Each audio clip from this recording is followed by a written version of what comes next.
Young strokes, యువతలో పక్షవాతం. మనం ఇదివరకు పక్షవాతం అంటే పెద్దవాళ్ళల్లోనే, వృద్ధుల్లోనే వస్తుంది అనుకునేవాళ్ళం. కానీ ఈ మధ్యకాలంలో యువత ఎక్కువగా పక్షవాతానికి లోనవడం మనం చూస్తున్నాం. 18 నుండి 46 సంవత్సరాల యువత ఈ ప్రభావానికి లోనవడం ఈ మధ్యకాలంలో ఎక్కువగా, దాదాపుగా 10 నుండి 15% స్ట్రోక్ కేసుల్లో, పక్షవాతం కేసుల్లో యువత ఉండడం భయానకమైన పరిస్థితి. కారణం ఏంటి? ఈ మధ్యకాలంలో యువతలో ఎందుకు ఎక్కువగా పక్షవాతం వస్తుంది, స్ట్రోక్ వస్తుంది? కారణం ఏంటో తెలుసుకోవాలి. ప్రత్యేకంగా జాగ్రత్తలు తీసుకున్నట్టు ద్వారా ఈ స్ట్రోక్ను రాకుండా నివారించవచ్చు. ఒకవేళ వచ్చిన తక్షణ చికిత్స ద్వారా మెదడులోని కణాలు దెబ్బతినకుండా సకాలంలో చికిత్స అందిస్తే శాశ్వత వైకల్యం లేకుండా శరీరాన్ని కాపాడచ్చు. అసలు స్ట్రోక్ అంటే ఏంటి? స్ట్రోక్ అనేది మెదడుకు రక్త ప్రవాహం ఆగిపోవడం లేదా అకస్మాత్తుగా తగ్గిపోవడం వల్ల కలిగే తీవ్రమైన ఆరోగ్య సమస్య అన్నమాట. మళ్ళీ చెప్తాను. స్ట్రోక్ అంటే ఏంటంటే మెదడుకు రక్త ప్రవాహం అకస్మాత్తుగా తగ్గిపోవడం లేదా ఆగిపోవడం వల్ల కలిగే తీవ్రమైన ఆరోగ్య సమస్య. ఇది తక్షణ చికిత్స అవసరమయ్యే అత్యవసర పరిస్థితి. మెదడుకు అవసరమైన ఆక్సిజన్ పోషకాలు రక్తం ద్వారా అందకపోవడం ద్వారా ఏమవుతుంది? కొన్ని నిమిషాల్లోనే మెదడు కణాలు క్రమంగా దెబ్బతిని చనిపోవడం మొదలవుతాయి. 4 నుండి 6 నిమిషాల్లో మెదడుకు రక్త ప్రసరణ పోషకాలు అందకపోతే క్రమంగా మెదడులో ఆ భాగం తీవ్రంగా దెబ్బతిని శాశ్వత వైకల్యం వస్తుంది. అసలు స్ట్రోక్ అనేది ఎన్ని రకాలు? పక్షవాతం అనేది ఎన్ని రకాలు? 3 రకాలు. ఆ 3 రకాలు ఏంటో, ఆ 3 రకాలు స్ట్రోక్స్ వచ్చినప్పుడు ఎటువంటి లక్షణాలు ఉంటాయో దాన్ని ఎలా గుర్తించాలో మనం తెలుసుకున్నాం. అందులో మొట్టమొదటిది ఇస్కెమిక్ స్ట్రోక్. ఇది అత్యంత సాధారణంగా వచ్చే స్ట్రోక్ అన్నమాట. దాదాపు 80 నుండి 85% వచ్చే పక్షవాతాలు ఈ యొక్క ఇస్కెమిక్ స్ట్రోక్ వల్లే వస్తాయి. మెదడుకు వెళ్ళే రక్తనాళాలు అడ్డుపడడం ద్వారా, అనగా బ్లాక్ అవ్వడం ద్వారా, ఆ రక్తనాళాల్లో బ్లాక్స్ రావడం ద్వారా రక్త ప్రవాహం ఆగిపోతుంది. దీన్ని ఇస్కెమిక్ స్ట్రోక్ అంటారు. ఇది ఎందుకు వస్తుంది? రక్తంలో కొలెస్ట్రాల్ స్థాయిలు పెరగడం ద్వారా, రక్తం గడ్డలు కట్టడం ద్వారా కొన్ని రకాల గుండె సంబంధమైన వ్యాధుల్లో ఈ ఇస్కెమిక్ స్ట్రోక్ వస్తుంది. అందుకే మనం శరీరంలో ఉన్న కొలెస్ట్రాల్ని ఎప్పటికప్పుడు పరీక్షించుకోవాలి. ఊబకాయం, శరీర బరువు పెరుగుతున్నవారు వారు తరచుగా వ్యాయామాలు చేస్తూ శరీర బరువును అదుపులో ఉంచుకోవాలి. ఇక ఈ లక్షణాలు ఎలా ఉంటాయంటే, ఒక్కసారిగా కాళ్ళు చేతులు బలహీనమవడం, మాటలు సరిగా రాకపోవడం, ముఖం ఒకవైపుకు మాట్లాడినా లేదా నవ్వినా ఒకవైపుకు వంగిపోవడం, పెదాలు ఒకవైపుకు వెళ్ళిపోవడం చూస్తాం. ఇది మొట్టమొదట ఇస్కెమిక్ స్ట్రోక్ అన్నమాట. ఇక రెండో దానికి వస్తే హెమరేజిక్ స్ట్రోక్ అంటారు. ఇది తక్కువగా ఉన్న చాలా ప్రమాదకరమైంది. మెదడులో రక్తనాళాలు పగిలిపోవడం వల్ల తీవ్రమైన రక్తస్రావం అవుతుంది. మళ్ళీ ఈ యొక్క హెమరేజిక్ స్ట్రోక్ను 2 భాగాలుగా విభజిస్తాం. అందులో మొదటిది intra cerebral haemorrhage. Intra cerebral haemorrhage మెదడు లోపల రక్తం ప్రవహించడం ద్వారా, ఇంట్రా సెరిబ్రల్ హెమరేజ్ అనగా మెదడు లోపల రక్తస్రావం జరగడం ద్వారా. ఇక రెండోది సబ్అరక్నాయిడ్ హెమరేజ్. మెదడు వెలుపల, మెదడు చుట్టూ రక్తస్రావం జరగడం ద్వారా. అంటే రక్తస్రావం జరుగుతుంది అంటే రక్తనాళాలు పగిలిపోవడం వల్లే కదా. ఈ లక్షణాలు ఎలా ఉంటాయి, ఇది ఎందుకు వస్తుందో తెలుసుకుందాం.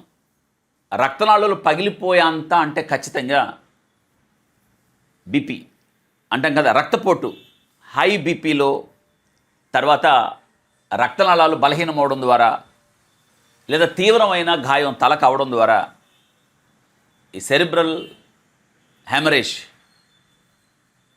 హెమరేజిక్ స్ట్రోక్ వస్తుందన్నమాట. ఈ లక్షణాలు ఎలా ఉంటాయంటే, హెమరేజిక్ స్ట్రోక్లో తీవ్రమైన తలనొప్పి,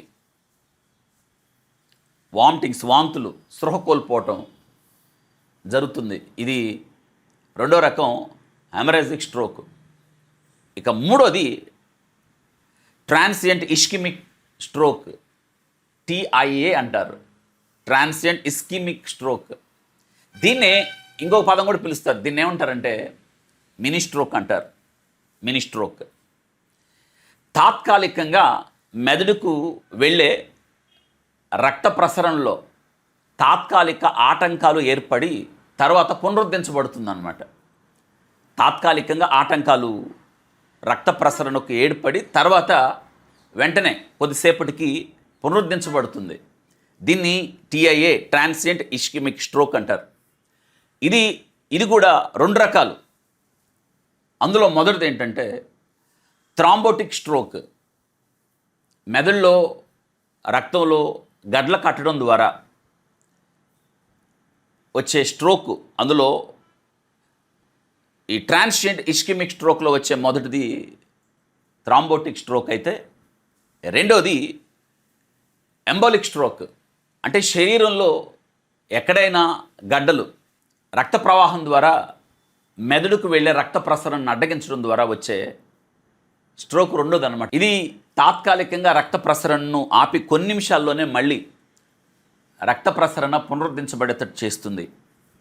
లక్షణాలు ఎలా ఉంటాయి అంటే, ప్రారంభ లక్షణాలు ఉన్న కొద్దిసేపు తగ్గిపోతాయి, కానీ ప్రమాదకరమైందే. ఎందుకంటే భవిష్యత్తులో వచ్చే స్ట్రోక్కి, అంటే భవిష్యత్తులో వచ్చే పక్షవాతానికి ఇది ఒక హెచ్చరిక లాంటిది. అయితే ఇప్పుడు ఒక విషయం గమనించాలి, స్ట్రోక్ ఏదైనా ప్రమాదకరమైందే కానీ నివారించగలిగిందే. ముఖ్యంగా మన శరీరాన్ని గురించి శ్రద్ధ, ఆరోగ్యాన్ని గురించి జాగ్రత్తలు, అశ్రద్ధ, నిర్లక్ష్యం, మన శరీరంలో ఏ యొక్క లక్షణాలు కనిపించిన వెంటనే పరీక్షలు చేయించుకొని తగిన చికిత్స చేసుకోవడం అనేది చాలా అవసరం.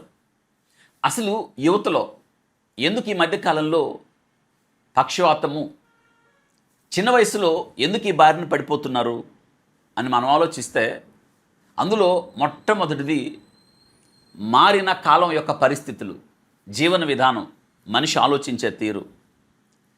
ఈ మధ్యకాలంలో ఎక్కువ సోషల్ మీడియాకు, సామాజిక మాధ్యమాలకు అలవాటైపోయిన యువత అడిక్షన్ అయిపోయారు. ఎంతగా అంటే దాని నుంచి బయటికి రాలేనంత. ఒకే చోట కూర్చోవడం, ఎక్కువ స్క్రీన్ టైం, అదే పనిగా ఆ ఫోన్కి అడిక్ట్ అయిపోవడం, అతుక్కుపోవడం, అనగా శరీరానికి తగిన వ్యాయామం లేకపోవడం, ఎక్కువ స్క్రీన్ టైం, వాటిల్లో రకరకాల స్టోరీలు, రీల్స్, క్రైమ్స్, ఇవన్నీ చూసి భావోద్రేకాలు, ఇది ఒక కారణం అని చెప్పుకోవచ్చు. ఇక రెండో కీలకమైన విషయం ఏంటంటే, స్ట్రోక్ రావడానికి కారణం అధిక రక్తపోటు. ఈ మధ్యకాలంలో యువతలో ఎక్కువగా ఈ బీపీ నమోదవడం మనం చూస్తూ ఉన్నాం.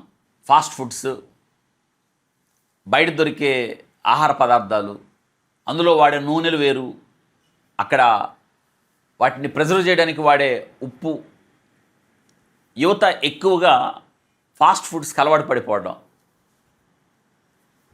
దీని ద్వారా రక్తపోటు పెరిగిపోవడం. కనీసం చాలామందిలో వారికి రక్తపోటు అనగా బీపీ ఉందన్న సంగతి కూడా తెలీదు.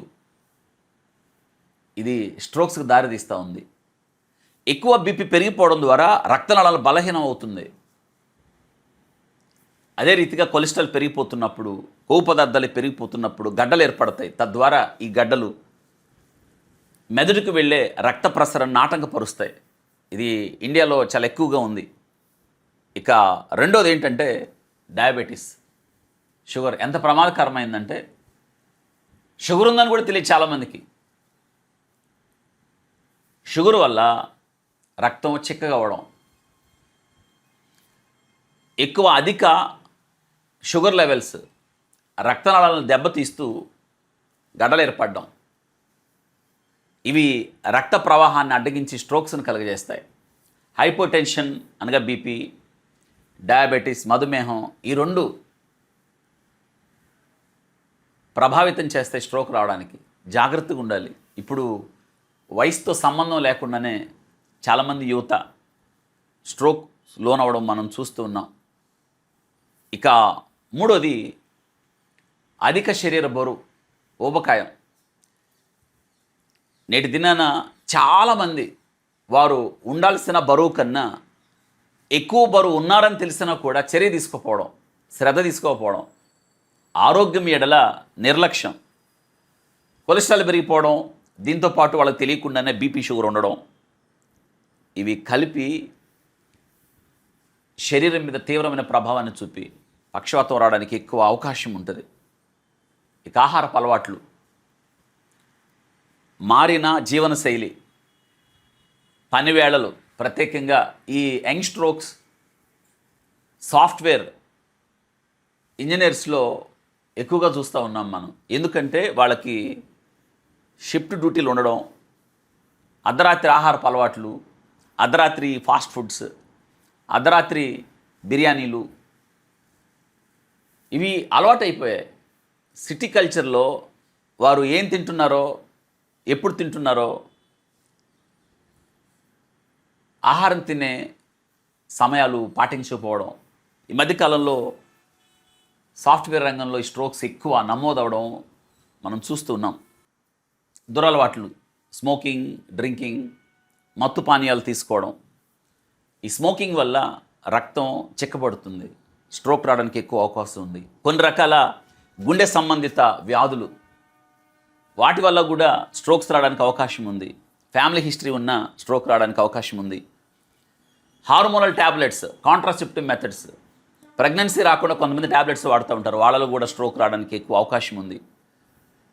గుండె సంబంధిత వ్యాధులు గతంలో ఉన్న లేదా దానికి చికిత్స తీసుకుంటున్న వాడే మందులను బట్టి, ప్రత్యేకంగా ఇర్రెగ్యులర్ హార్ట్ బీట్స్, గుండె కొట్టుకోవడంలో తేడా రావడం, కరోనరీ హార్టరీ డిసీజ్, రక్తాన్ని సరఫరా చేసే పెద్ద రక్తనాళాల్లో బ్లడ్ క్లాట్స్ ఏర్పడి, రక్తపు గడ్డలు ఏర్పడి, అవి రక్త ప్రవాహంలో బ్రెయిన్కి రక్త ప్రసరణకు అడ్డుపడడం, ఇవి స్ట్రోక్ రావడానికి ఎక్కువ అవకాశం ఉంది. ఇంకొక కీలకమైనది స్ట్రోక్ రావడానికి కారణం ఏంటంటే క్రానిక్ స్ట్రెస్, ఎక్కువ ఒత్తిడి. పనివేళల్లో లేదా కొన్ని ఉద్యోగాల్లో యువతలో టార్గెట్స్, లేదా ఆ వాతావరణం, ఆ పనిచేసే స్థలాలు నచ్చకపోవడం, కొన్ని సమస్యలు అవి శరీరం మీద తీవ్రమైన ప్రభావాన్ని చూపి ఈ స్ట్రెస్, యాంగ్జైటీ, డిప్రెషన్, దీని ద్వారా బీపీ పెరగడం, ఈ స్ట్రెస్ వల్ల డయాబెటీస్ రావడం, ఈ మొత్తం స్ట్రోక్ కారణం అవుతాయి. కాబట్టి యువత ఈ మధ్యకాలంలో మారిన జీవనశైలి, ఉద్యోగాలు, ఉద్యోగ బాధ్యతలు, టార్గెట్లు, ఆహారపు అలవాట్లు మించి తీవ్రమైన ఒత్తిడి, సోషల్ మీడియా ప్రపంచం, విపరీతమైన భావోద్రేగాలు, ఇవన్నీ యువతలో పక్షవాతానికి దారితీస్తున్నాయి. అందుకే ఆరోగ్యం మీద శ్రద్ధ పెట్టాలి. బీపీ, షుగర్ ఉందా పరీక్షించుకోవాలి. ఒకవేళ ఉంటే డాక్టర్ యొక్క పర్యవేక్షణలో మందులు వాడాలి. ఏ మందులు వాడాలో డాక్టర్ నియమిస్తారు, సొంత వైద్యం చేసుకోకూడదు. అధిక బరువు ఉంటే ఖచ్చితంగా ఎక్సర్సైజ్ చేయాలి, వ్యాయామం చేయాలి. ఆహారాన్ని వేళలు సమయానికి ఆహారాన్ని తీసుకోవాలి, పని భారాన్ని ఒత్తిడిని తగ్గించుకోవాలి. వీటన్నిటిని చేయడం ద్వారా స్ట్రోక్స్ను మనం నివారించవచ్చు. రాకుండానే మనం నివారించవచ్చు. ఒకవేళ వచ్చిన తక్షణం చికిత్స తీసుకుంటే శాశ్వతమైన వైకల్యం రాకుండా కాపాడుకోవచ్చు.